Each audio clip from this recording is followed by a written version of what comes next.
शिवराज सिंह चौहान रीवा स्थित कॉलेज चौराहे में अभी आए। यहाँ पर उन्होंने लोगों से मुलाकात की।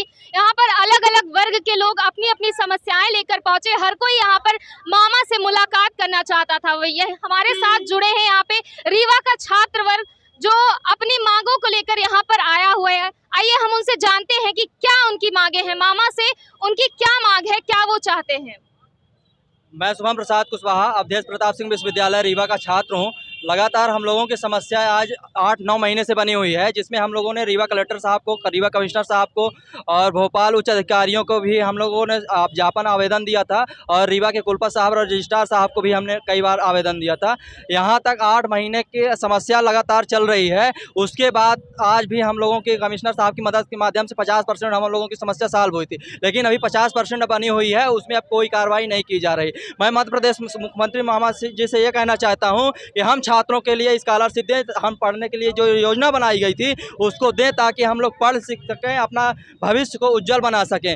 और मध्य प्रदेश के मामा जी अभी नई योजना लाडली बहना, ये चुनाव आने पर ये जो दे रहे हैं, ये प्रलोभन माताएं बहनें के, लेकिन हमारी माताएं बहनें ये कहती हैं कि हमारे बच्चों को आप उचित शिक्षा देने के लिए जो आपकी स्कॉलरशिप बनाई गई थी वो योजना दें, ताकि हमारे बच्चे पढ़ सकें। और ये जो प्रलोभन दे रहे हैं, हमारे आप 1000 रुपये से देने से हमारा कुछ भविष्य नहीं बनेगा। योजनाएं तो चल रही हैं, स्कॉलरशिप योजनाएं में मेधावी योजना चल रही है, संबल योजना चल रही है, और अन्य किस तरह की छात्रवृत्ति की इच्छा? देखिए, अभी जो योजनाएं चल रही है ये सिर्फ कागज तक ही सीमित है, कुछ लोगों तक ही सीमित है, लेकिन जहां तक ग्रामीण जमीनी लेवल तक पहुंचना चाहिए वहां तक उनके निचले स्तर पर वो नई योजनाएं नहीं पहुंच पा रही हैं, न छात्रों को, हम लोगों को लाभ नहीं मिल पा रहा। बताइए, जब इतनी समस्या आ रही है, आपकी योजना चला रहे हैं, हम लोग आवेदन पर आवेदन दे रहे हैं, तो आप लोग कार्रवाई क्यों नहीं कर रहे हैं? अगर आपकी कोई दोषी अधिकारी है जो वो भ्रष्टाचार कर रहा है या काम करने में आप सैलरी देते हैं फिर भी उसके का काम नहीं कर रहा है जिम्मेदारी के साथ, तो उसके ऊपर आप कार्रवाई क्यों नहीं करते?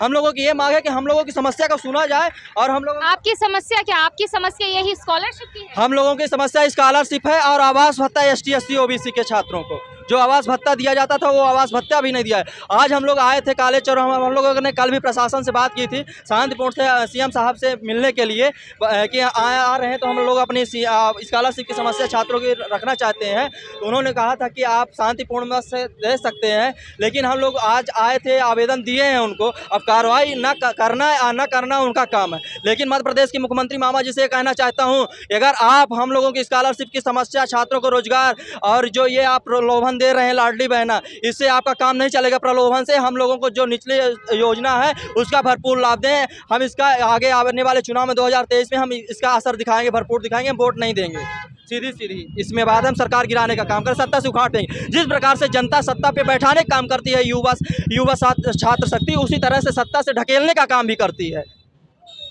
तो आप देख सकते हैं कि युवाओं का किस तरह से गुस्सा निकल रहा है। उनका कहना है कि हमें छात्रवृत्ति दी जाए, हमें आवास की योजना हमें दी जाए, और अगर मामा हमारी बात नहीं सुनेंगे तो इसका युवा जोरदार तरीके से जवाब देगा। हिंदुस्तान 24 के साथ बने रहें। बहुत बहुत धन्यवाद।